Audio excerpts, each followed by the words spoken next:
presença, de poder estar aqui mais uma vez com os irmãos nessa oportunidade única. Aleluia! E singular que o nosso bom Deus nos concede, não só a mim, mas todos nós. Aqui estamos nessa noite alegres, glorificando o nome dEle, porque a graça nos alcançou. Deus abençoa nosso irmão Maurício pelo convite. Obrigado por lembrar mais uma vez desse servo do Senhor. Deus abençoa o pastor Gleison, isso mesmo, né? Deus abençoa o Senhor, sua família. Deus abençoe meu amigo Denis, juntamente com a banda. No final vocês vão adorar, já prepara aquele nível de adoração aí. Glória a Deus. Deus também abençoe minha filha que está aqui conosco, juntamente para juntos adorarmos ao Senhor. Amém? Amém. Trago também uma saudação do meu pastor, o pastor Maria Daniel da Assembleia de Deus, a Glória do Senhor, aonde eu congrego, aonde eu presto contas. Amém. Que Deus possa abençoar em nome do Senhor Jesus. Meus amados, abre sua Bíblia comigo na segunda epístola do apóstolo Paulo aos Coríntios, capítulo 12, a partir do versículo 7. Segunda epístola do apóstolo Paulo aos Coríntios, capítulo 12, versículo 7. Meus irmãos, enquanto você vai abrir na Bíblia aí, gostaria que você pudesse, se você puder, tá bom? Se inscreva lá no meu canal, canal do YouTube. Quando Deus permitiu abrir esse canal no YouTube, @pastor Anderson Rosal Ferreira, está ali, em nome do Senhor Jesus Cristo. E se inscrevam lá, amém, apoia lá em nome do Senhor. Deus vai estar te abençoando. Glória a Deus. Segunda carta do apóstolo Paulo aos Coríntios, capítulo 12. Tem pastor que fala Coríntios, né? Não vê o trem direito aqui, não vê o versículo, o nome da epístola direito, fala Coríntios. Mas é Coríntios, viu, meus irmãos? Aleluia. Capítulo 12, versículo 7, que diz assim: é para que não me ensoberbecesse com a grandeza das revelações, foi-me posto um espinho na carne, mensageiro de Satanás, para me esbofetear, a fim de que não me exalte. Por causa disto, 3 vezes pedi ao Senhor que afastasse de mim. Então ele me disse: a minha graça te basta, porque o poder se aperfeiçoa na fraqueza. De boa vontade, pois, mais me gloriarei nas fraquezas, para que sobre mim repouse o poder de Cristo.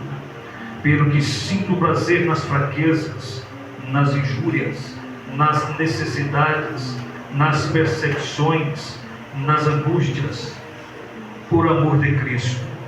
Porque quando sou fraco, então é que sou. Fecha a Bíblia.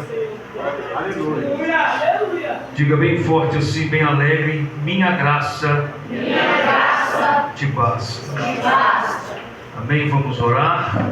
Bendito seja o Senhor que fez os céus e a terra. Nós te glorificamos, nós te bendizemos, te adoramos, porque o Senhor é grande, tremendo, maravilhoso. Quero me bendizer e te adorar e magnificar o Senhor uma vez mais. Uma vez mais, Senhor meu Deus, eu quero lhe pedir o perdão pelo meu pecado, pela minha falha. Porque mais uma vez, Espírito Santo, permita-me te auxiliar e ser a ferramenta nas mãos do Senhor. Porque mais uma vez, o Senhor, o Deus perfeito, vai falar através deste homem perfeito que eu sou. E mais uma vez o Senhor irá usar este homem perfeito que eu sou para transmitir a mensagem do Evangelho da Graça. No nome do Senhor Jesus Cristo, me instrui, me direciona, me inspira, me capacita, me dá sabedoria e derrama a tua unção para a glória do Senhor. Assim eu oro te clamando e te pedindo para a glória do nome de Jesus. Amém. Podemos assentar adorando a Cristo.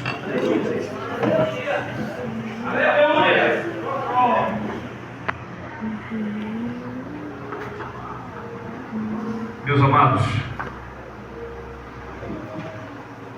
eu acredito que é um texto muito conhecido de cada um de nós que lemos, estudamos e meditamos na Bíblia Sagrada.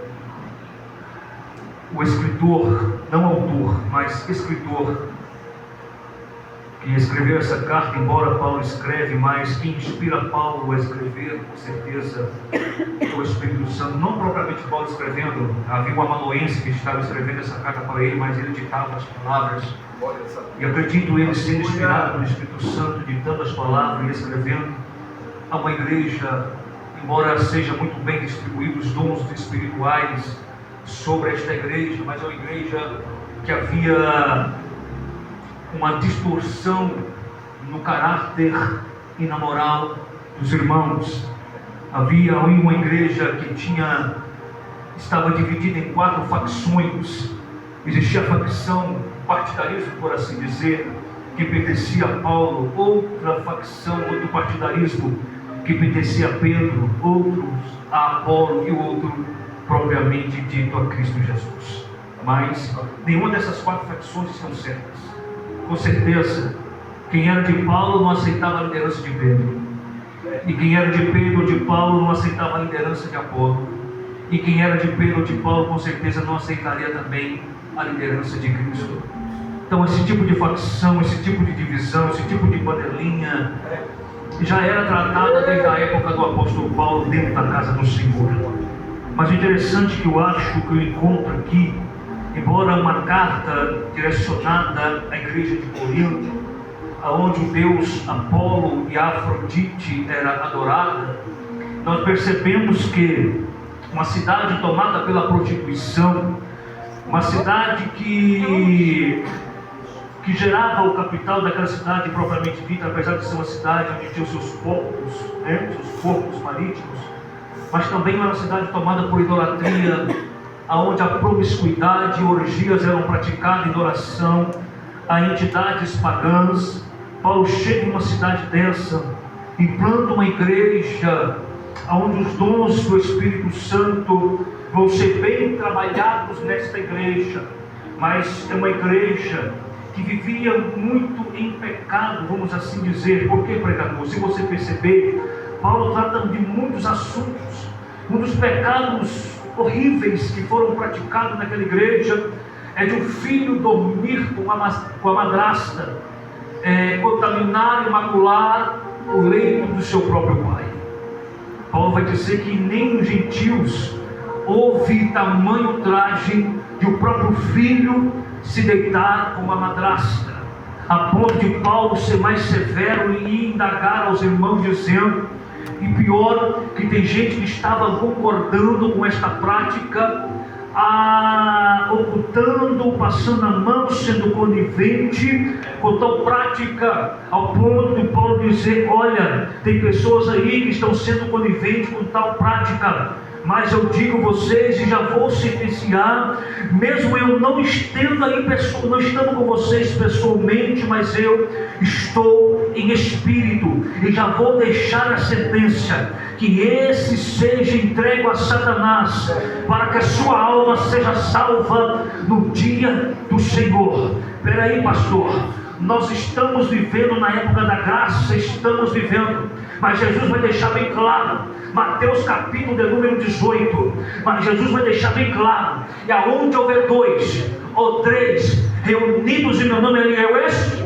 Interpretamos esse versículo de forma errada. Jesus não está falando aonde houver 2 ou 3, ele estaria presente para manifestar sua presença. Jesus não está falando, não. Jesus está falando uma espécie de um tribunal, de sentença, porque no versículo ele vai dizer, o que ligares na terra será ligado no... Jesus está falando de um contexto, de um irmão que peca contra o outro irmão, e Jesus está dizendo, se você for e repreendê-lo, e ele se converter, tudo bem, mas se você repreender, e ele não se arrepender, chama a igreja, e se ele diante da igreja ele não se arrepender, chama primeiramente 2 testemunhas, se diante das 2 testemunhas ele não se arrepender, chama diante da igreja, se ele não se arrepender, aí é exclusão, pode mandar embora da igreja, porque Jesus diz que não aceita esse tipo de conduta dentro da igreja. É isso que Jesus está falando. Aonde houver 2 de forma sentencial, judicial, na minha presença, quem não quer conserto pode ir embora, porque Jesus está dizendo, se quiser ficar na minha presença, tem que consertar Quem tem que viver segundo a regra da graça. Aleluia! Olha para mim. Aleluia! Aí pegamos esse versículo, mascaramos. É onde eu vejo 2, 3, Jesus vai manifestar a presença, mas ele já está manifestando a presença há muito tempo no culto. Olha para cá. É uma igreja que era apanhada pelos dons espirituais. Levantava um profeta, tinha que esperar o profeta profetizar para que o outro profeta se levantasse. É através dessa carta, no capítulo 14 da primeira carta, que nós vamos entender o que eram línguas estranhas. Glossolaia no grego. Meu Deus. Chega na segunda carta. Só que agora na segunda carta, o tema central da carta é dúvida a questão do ministério do apóstolo Paulo. Meu Deus. O seu ministério vai ser colocado em xeque. Será que realmente Paulo foi chamado por Jesus? Talvez eles estão perguntando, será que Paulo realmente é apóstolo? Porque segundo o crivo de Pedro, para ser apóstolo teria que ter comido com Jesus, ter ouvido as palavras do próprio lábios de Jesus, dos seus ensinamentos, teria que ter caminhado com Jesus, comido com Jesus e ter participado de forma presente dos seus milagres. Senhor, aleluia, aleluia. Os apóstolos que aparecem por aí não tem nada a ver com os apóstolos da Bíblia, viu? Não tem nada a ver. O ministério apostólico mesmo dos apóstolos, que foram só 12. Glórias a Deus, aleluia. Agora preste atenção. Na segunda carta, Paulo vai escrever no sentido de rebater a dúvida do seu ministério. O que eu acho interessante quando Paulo se apresenta todas as suas cartas, as igrejas que ele próprio escreve, primeiro ele não coloca o claque eclesiástico na frente do seu nome. Ele coloca: eu, Paulo, servo do Senhor Jesus Cristo. Se eu sou apóstolo, é pela graça em mim investida, glória. Porque se você não falar cargo eclesiástico do cidadão, fica bicudo durante o tempo todo. Aleluia. Um belo dia eu fui para Uberlândia, em Minas Gerais, participar de uma vigília. Eu estava ouvindo uma história. O pastor me chegou a história, chegou em mim e falou: pastor, eu conheci um pastor na cidade de Goiânia. Ele sentou perto de mim, veio com a pastora quadrada, né? Aquele cavanhaque, aquele cabelão, aquele gel desse dele, né? Ele sentou na cadeira, e quando foi chamar ele pelo nome, ele falou assim: vou falar o nome dele, porque alguém que conhece, né? Ele falou: fulano não, é bispo fulano de tal. Pelo amor de Deus, meu irmão. Tem gente aqui que já quer ser a quarta pessoa da divindade. As nomenclaturas hoje em dia, né? Reverendo, é bispo fulano de tal, apóstolo fulano de tal. Já quer ser praticamente sem Deus. Paulo está dizendo: comigo não tem esse negócio não. É Paulo, servo do Senhor Jesus Cristo. Se eu tenho alguma coisa na minha vida, não é mérito meu, é pela graça. É pela graça. É pela graça em mim derramada. É pela graça em mim investida. É o favor imerecido de Deus. Se eu sou pastor, é pela graça. Se eu canto, é pela graça. Se eu prego, não é por causa de curso teológico. Não é porque eu orei demais, jejuei demais.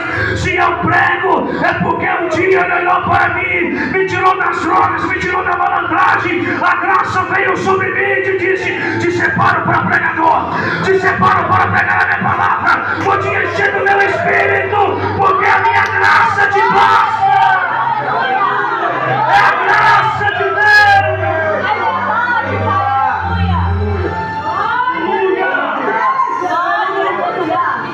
Graça no Velho Testamento nos dá a conotação de benevolência.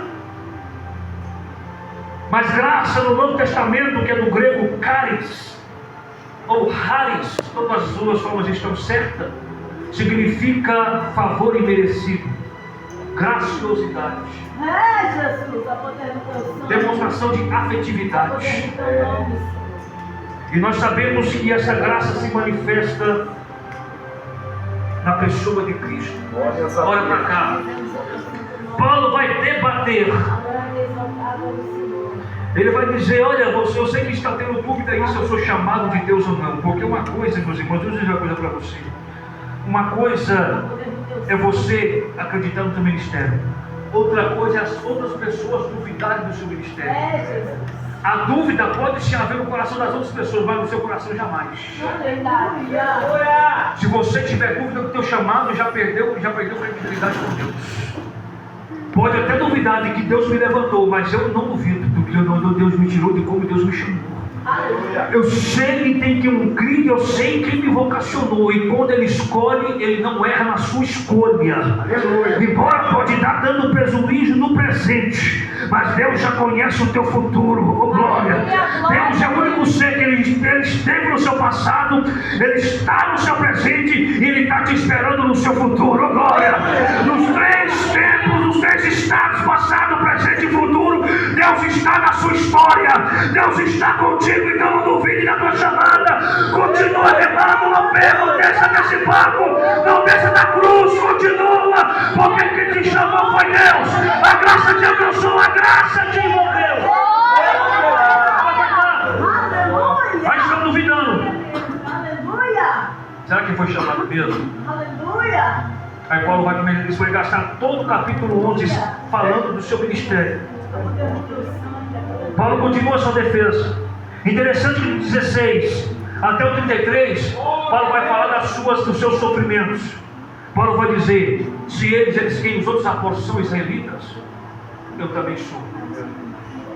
Se eles são descendentes de Abraão, eu também sou. Olha, eu sou descendente da tribo de Benjamim. Paulo dizia. Só que eu vou dizer uma coisa para vocês. Se eles estão fazendo para Jesus, muito mais eu. Aleluia. Se eles pregam o Evangelho, eu falo como fora de si. Com glória. Paulo está dizendo, eu não vejo nenhuma raiz de soberba nas palavras de Paulo, quando ele diz que ele trabalhou mais do que Pedro, que ele trabalhou mais do que Tiago, que ele trabalhou mais do que o apóstolo João, porque os apóstolos antes de Paulo só quiseram que o Evangelho ficasse só em Jerusalém. Deus está dizendo, eu preciso levantar alguém para espalhar, disseminar a semente do Evangelho. Pedro não quer, Tiago não quer, João não quer. Aí Deus vai lá no meio dos fariseus, pega o Saulo de Tarsus, perseguidor da igreja, fanático pela seita farisaica. Ele diz, se um dia eu fui fariseu, eu considero esterco. Se um dia eu segui a lei, eu considero esterco. Se um dia eu estudei a lei mosaica, eu considero esterco. Porque Paulo, porque a graça de Jesus me alcançou. O que fala agora? Qual é a minha mensagem? A minha mensagem não é patriarca. A minha mensagem não é matriarca. A minha mensagem não é os 603 mandamentos. A minha mensagem é Cristo crucificado, a graça manifestada, morreu, mas ao terceiro dia ressuscitou e está vivo. E a qualquer momento vai voltar para nós.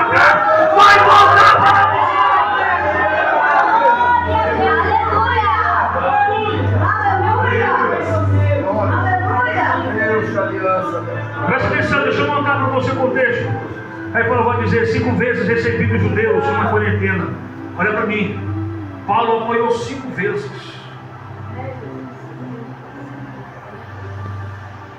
Não foi só em Filipe, foi 5 vezes. Presta atenção. Fui 3 vezes fustigado com varas. Uma vez me apedrejado. E naufrágio 3 vezes. Uma noite passei na voragem do mar, à deriva, com seu corpo dentro da água.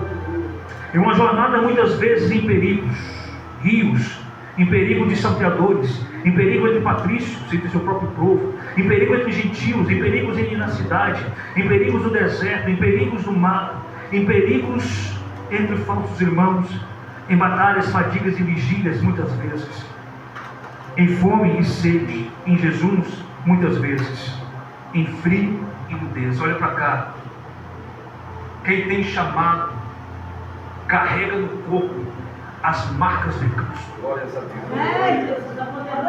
Não tem ninguém que é chamado que não tem as marcas. Se tem o chamado, se prepare, porque você vai carregar as marcas de Cristo. Quem disse que para você chamado é fazer turismo? Quem disse que para você chamado é oba-oba? Quem disse para você que chamado em Deus é para você estar em status, estar em destaque? Pelo contrário, ser ministro de Jesus é não aparecer. A palavra ministro original significa aqueles que remavam navios gigantescos. Não via, ninguém via ele, mas ele estava lá na profundeza do navio, remando, dando para que aquele navio se manifesta e segue. Ser ministro de Jesus não é aparecer.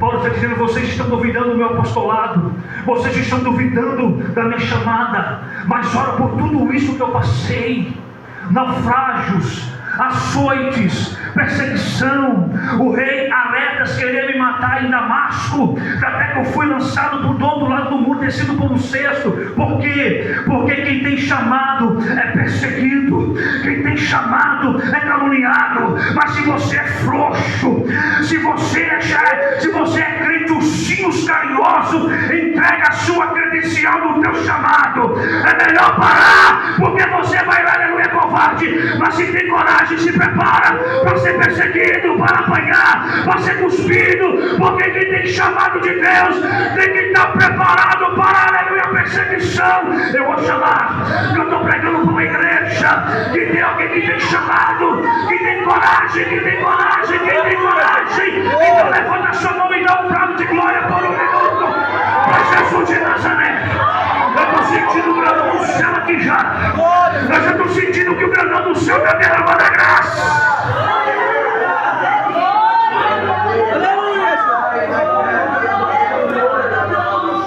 Faz um favor para mim, olha para o seu irmão, ver se ele tem as marcas de Cristo aí. Olha para ele, bem no canto de olho, olha para mim, olha para mim. Olha para ele se ele carrega as marcas de Cristo nas costas. Olha aí se ele tem as marcas. Se ele tem a marca, é sinal que foi chamado para o ministério. Pode deixar duvidar. Os judeus podem duvidar. A igreja pode duvidar. Mas quem chamou foi Jesus de Nazaré. Glória a Deus. Aleluia. Aí Paulo vai encerrar a sua defesa do seu ministério dizendo: se você não der glória aqui, está difícil, viu? Aí Paulo vai encerrar a defesa do seu ministério dizendo: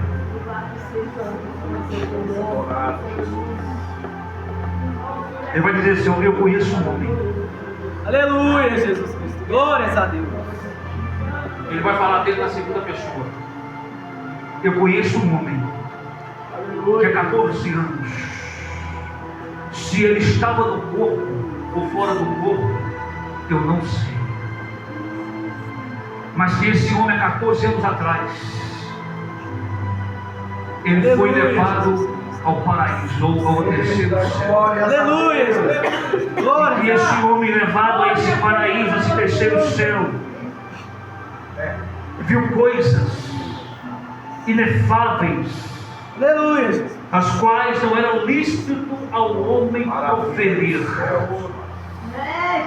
A Bíblia não diz, mas eu tenho certeza que nisso Aleluia. Paulo aprendeu tudo com Jesus o que deveria ser aprendido. Porque Paulo passou só 16 dias com Pedro, não foi o suficiente para ele aprender nada. Ele vai dizer ao Gálatas que o que ele aprendeu, ele não aprendeu de homem, ele aprendeu diretamente comigo. Glória a Deus! Aleluia. Olha para cá. Aleluia! Aleluia. A revelação que ele recebe desse arrebatamento em espírito, com certeza, se fosse uma pessoa normal, se sentiria vaidosa, se sentiria com certo tipo de algum sentimento jactancioso, de arrogância e prepotência. Mas aí Paulo vai dizer: para mim não me vangloriar das revelações que eu recebi, foi me posto, foi me colocado.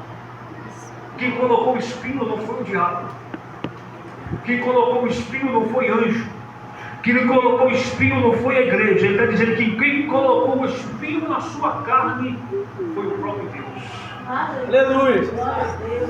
Aí alguns teólogos vão conjecturar, né? Vão falar que era pecado, era enfermidade, Então, se a Bíblia está oculto o que era, então cala-se aqui. Porque a Bíblia não Aleluia. revela que tipo de espinho que era. Quando ele recebe esse espinho na carne, é algo que incomoda o apóstolo. É algo que tira o foco do apóstolo. Toda vez que ele sente esse espinho, o seu foco é tirado. Por 3 vezes o seu foco foi tirado. Presta atenção. Ele vai chegar no versículo 7 e vai dizer: para que eu não me ensoberbecesse com a grandeza das revelações do que ele viu nesse paraíso, foi imposto um espinho na carne. Mensageiro aqui vem do grego angelos, que é a mesma palavra usada para anjo. Mensageiro. No grego aqui realmente a palavra é Satanás, não diablos, como ele diz, mas é Satanás, adversário, opositor, alguém que se opõe.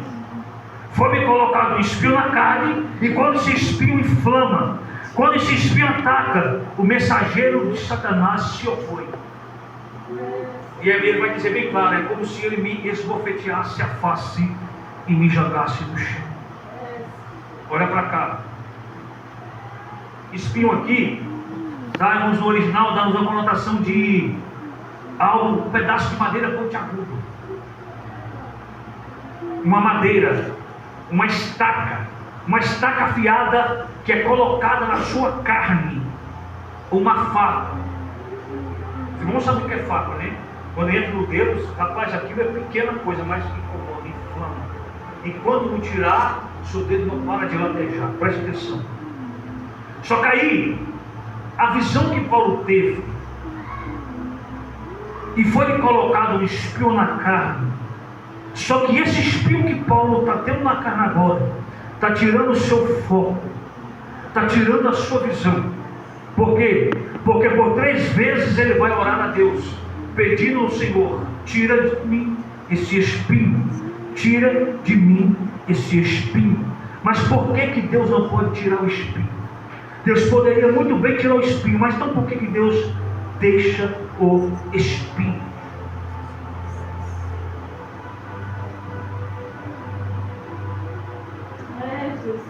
Todos nós temos um tipo de espinho. Primeira coisa, por que o espinho não pode ser tirado? Porque o espinho me mantém de joelho. Vou repetir de novo. Primeira coisa, o espinho não pode ser tirado, porque o espinho me mantém de joelhos. Segunda coisa, o espinho não pode ser tirado, para que a soberba não contamina o meu coração. E terceira coisa, o espinho não pode ser tirado, para me manter na posição de servo. Preste atenção. Aí lá na frente Paulo vai dizer: é como se o mensageiro de Satanás viesse me esbofetear. Colapso do grego, que significa, é como se alguém viesse e fechasse o seu punho, e de punho fechado esmurrasse o meu rosto, e eu caísse no... É isso que Paulo está dizendo. É como se o mensageiro do diabo viesse e fechasse o punho, pegasse Paulo e ó, só no nariz e derrubasse. É isso que Paulo está falando.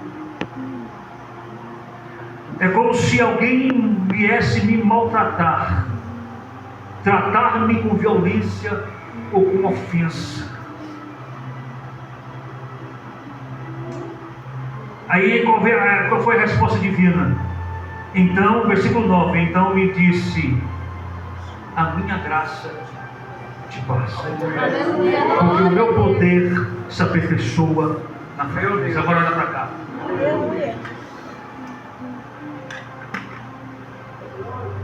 O que Jesus estava dizendo para Paulo com essa expressão?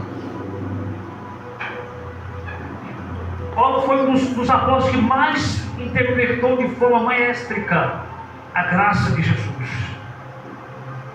Na carta aos Romanos ele vai dizer: aonde abundou o pecado, superabundou a graça. Aí Paulo vai dizer no versículo 6, capítulo 1, que não é só porque a graça superabundou que eu vou viver pecando. Pelo contrário, a graça superabunda na minha vida, me dando poder sobre o pecado. Não é autonomia para me pegar. Já viu aquelas mensagens gostosas que eu ouvi de hoje? Que nós estamos vivendo na época da graça. Então o crente pode viver à la vontade. Então o crente pode viver de qualquer maneira. O que é graça? É o final da lei. Cumprimento da lei se manifesta a graça. Graça, favor imerecido. Por que é favor imerecido? Nós não merecemos. Olha para lá, foi bem frisado pelo pastor aqui nessa noite. Eu não sou salvo porque eu sou bom. Eu não sou salvo porque eu tenho boas obras. Eu posso obedecer a Bíblia de capa a capa. Não é o suficiente se a graça não me alcançar. Eu não sou salvo, eu sou salvo porque eu fui mal um dia e a graça me alcançou. Eu fui salvo porque a parte ofendida que foi Cristo se entregou no lugar da parte que ofendeu, que sou eu. Isso é graça, favor imerecido. Aí Paulo está dizendo, Jesus está dizendo para Paulo: você está supervalorizando o espinho, está esquecendo a graça que te reveste, a graça que te envolve, a graça que te cobre, a graça que te manuseia, a graça que te direciona. Sabe por quê? Você não está aqui na igreja hoje, no culto de hoje, por causa do espinho que está te afligindo. Você não veio aqui hoje, aleluia, no culto de hoje, porque é por causa do espinho que você está enfrentando. Você veio aqui hoje porque a graça te direcionou você para estar aqui hoje. Você não foi chamado porque você é bonitinho. Você não foi chamado porque você está me vestindo. Não, eu tenho espelho em casa. Eu fui chamado porque a graça, há 17 anos atrás, na cidade de Nerópolis, disse: venha, filha, sai dessa situação, a minha graça te alcança. Só que está sentindo essa graça, levanta a mão para cima.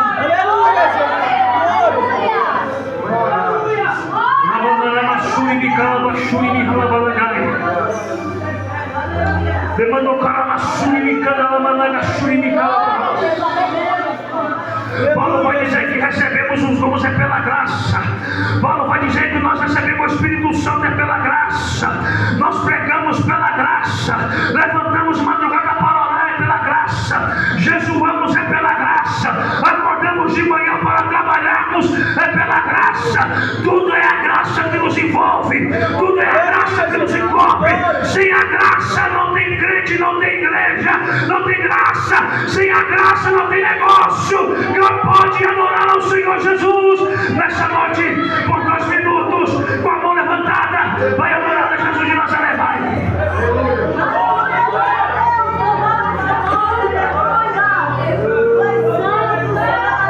Estão duvidando do ministério de Paulo, mas Jesus está dizendo: Paulo, não importa o que eles dizem, o que importa é que a minha graça te chamou. O que me importa é que a minha graça te envolveu. Eles podem até dizer que você é apóstolo, mas você é apóstolo porque eu te chamei para ser apóstolo, oh glória, porque a graça te escolheu. Cadê aquele crente batizado com o Espírito Santo? Cadê aquele jovem batizado com o Espírito Santo? Cadê aqueles que foram comprados pela graça?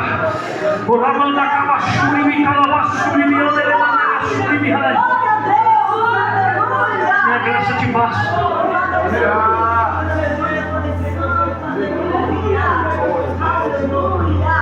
Só tem um negócio, pastor. Quando o espinho arrocha, é o crente que começa a dar a Deus: Senhor, o espinho aqui está me incomodando. Aí começa a fazer cara de coitado. Aí começa a desabafar no Facebook, colocando carinha. Aí coloca carinha embaixo, carinha de triste. Aí começa a desabafar no Facebook. O que falar daquelas irmãs? Já viu que ela quase virou moda, né? Tem umas mulheres por aí que se diz que são crentes, tira foto praticamente seminua, coloca versículo embaixo. É forte.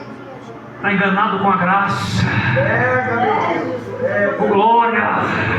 Não adianta. Olha, já viu aquelas irmãs que vai tirar foto nas redes sociais, né? Faz biquinho. Aí pega o celular e faz. Atira a volta de cima para baixo, né? O meu decote. Pega Na verdade, ela está focando no decote dela. Jesus. Queima Pega lá tudo. com graça. Senhor, é poder no teu nome, é poder no teu sangue. Forte. Aleluia. Aleluia. A graça me basta, mas a graça exige renúncia. A graça me basta, mas a graça exige conserto. A graça me basta, mas a graça exige relacionamento. A graça me basta, mas a graça exige compromisso. A graça me basta, mas a graça me diz: não olharás a mulher com desejo ilícito. A graça me basta, mas a graça me diz: não terás desavença com o teu irmão, porque se tiver, já cometeu assassinato. A graça me basta, mas a graça me diz: primeiro diz o dízimo, depois faz o resto. A graça me basta, mas a graça me diz: se alguém te obrigar a dar 7 léguas, anda 1 légua, anda mais 1 com ele. A graça me basta, mas a graça me diz: a árvore que não der fruto é lançada e cortada e jogada fora. A graça me basta, mas a graça me diz: naquele dia muitos vão me dizer: Senhor, Senhor, em teu nome expulsei demônio, falamos de línguas, sapateamos, rodopiamos. Jesus vai dizer: eu não vos conheço, você que pratica a iniquidade. A graça me basta, mas a graça tem a sua exigência. Glória, glória, glória. Já estou sentindo o homem das mãos furadas dessa noite. O Lapadacaxuri me candalabarra. Vai abrir a boca, vai ficar de boca fechada aí mesmo, vai abrir a boca da Camassuri me candalabaxuri me candalabarra. Não desabafa, não desabafa no Facebook não. Fecha a porta do seu quarto e busca graça, busca graça, busca graça no esconderijo. Aleluia. Aleluia. Aleluia. A poder do teu nome, a poder do teu sangue, aleluia. Aleluia. Glória a Deus. É o teu nome, Senhor. Aleluia. Aí Jesus vai explicar por que a graça dele nos basta. Porque ele vai dizer: Paulo, sabe por que a minha graça te basta? Porque o meu poder se aperfeiçoa. Aleluia! Sabe o que poder é esse aqui? É o mesmo poder de Atos Apóstolos capítulo 1, versículo 8. A mesma palavra que Lucas usou para poder, que é dinamis. É o que Paulo vai usar para escrever aqui, ó, que Jesus falou para ele: dinamis, poder que habilita, poder que capacita, poder que transporta, poder sem limite. Quanto mais humano eu me torno, mais o poder de Jesus se aperfeiçoa na minha vida. Aleluia. Ser espiritual não é você dizer não é você se tornar humano. Quanto mais humano você se torna, mais espiritual você é na presença de Jesus Cristo de Nazaré, mais o poder se aperfeiçoa. Aí Paulo vai dizer: muito mais agora eu me alegro nas minhas fraquezas, para que repousa sobre mim o poder de Cristo. Oh glória! Quanto mais humano eu me torno, mais o poder me reverte. Quanto mais humano eu me torno, mais o poder me cobre. Quanto mais humano eu me torno, mais a graça me enche. Quem quer ser nessa noite, levanta a mão. Só que eu amo. Quem pensa que é super-homem, eu sou Mulher Maravilha, eu vou pregar para quem é humano, para quem depende da graça. Pega na mão do seu irmão, pega na mão do seu irmão aqui agora, pega. O lavagem, o dequete, a daga, sube, lavar. A lavadora de rabo, o poder de Deus vai descer na casa. O poder de Deus vai descer na casa. Oh glória, bendita graça, graça maravilhosa, graça salvadora, graça eminente, graça transformadora. Charles Spurgeon disse: a graça que não me transforma não é a graça de Cristo. A graça transforma, a graça vivifica, a graça renova, a graça refrigera, a graça se reveste. O poder de Deus está sendo derramado, e nessa noite eu vou dar lugar para o pastor Gleison, vou dar lugar para Jesus. Eu sei o que a graça fez. fez na minha vida. Eu sei que a graça fez na minha vida, rapaz. Cadê o primeiro que vai sentir? Cadê o primeiro? Cadê o segundo? Cadê você que está sentindo a graça? Cadê você que está sentindo esse poder? Cadê? Oh, meu Deus, tem crente que nem no culto como esse abre a boca para abrir a boca para dar glória. Aleluia!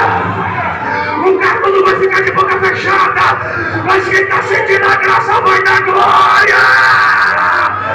Vai dar baixarabá, labadacalabá, nucaladaga, xalamadabá, labacalabá, xuribicalabá, vai botar lugar aqui hoje. Requebendo coxiri, belabaçarabá. E a graça aperfeiçoando os crentes.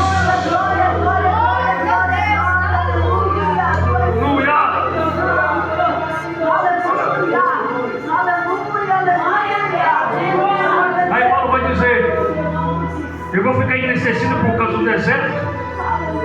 De maneira nenhuma. Eu vou ficar entristecido por causa do momento difícil da aflição que eu estou passando? De momento nenhum. Que assistiu a pregação do pastor Cláudio Gama esse ano de Leões, veio a dor que ele está sentindo porque um mês atrás, um mês e meio atrás, ele perdeu o filho dele de 30 anos. Ele foi pregar no Gideões esse ano. Foi uma das mensagens mais lindas pregadas no Gideões esse ano. E quem capacita é a graça. É a graça. Aí Paulo vai dizer: por isso eu me alegro, por isso eu sinto muito prazer, sinto prazer nas fraquezas, nas injúrias, nas necessidades, nas perseguições, nas angústias, por amor de Cristo. Porque quando eu sou, é que eu estou. Quando eu sou, é então que eu sou. Aleluia. Você pode dizer: o verbo ser aqui é o estado de permanência. Então ele está dizendo que ao mesmo tempo que ele está no estado de permanência de fraqueza, ao mesmo tempo ele está no estado de permanência de fortaleza. O crente mais fraco aqui tem mais poder do que o inferno tudo inteiro de Satanás. Porque Deus usa crente que é humano. Coloca sobre os seus pés.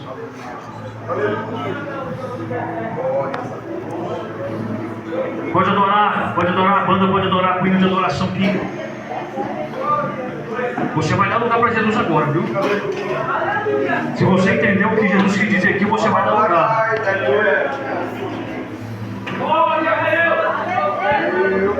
Só foi possível ter esse culto por causa da graça.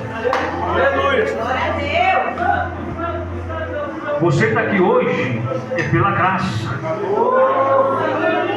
Pastor Breno só foi chamado pela graça. Essa igreja foi fundada pela graça. Nós estamos aqui hoje é pela graça. Pode adorar, meus irmãos, pode adorar.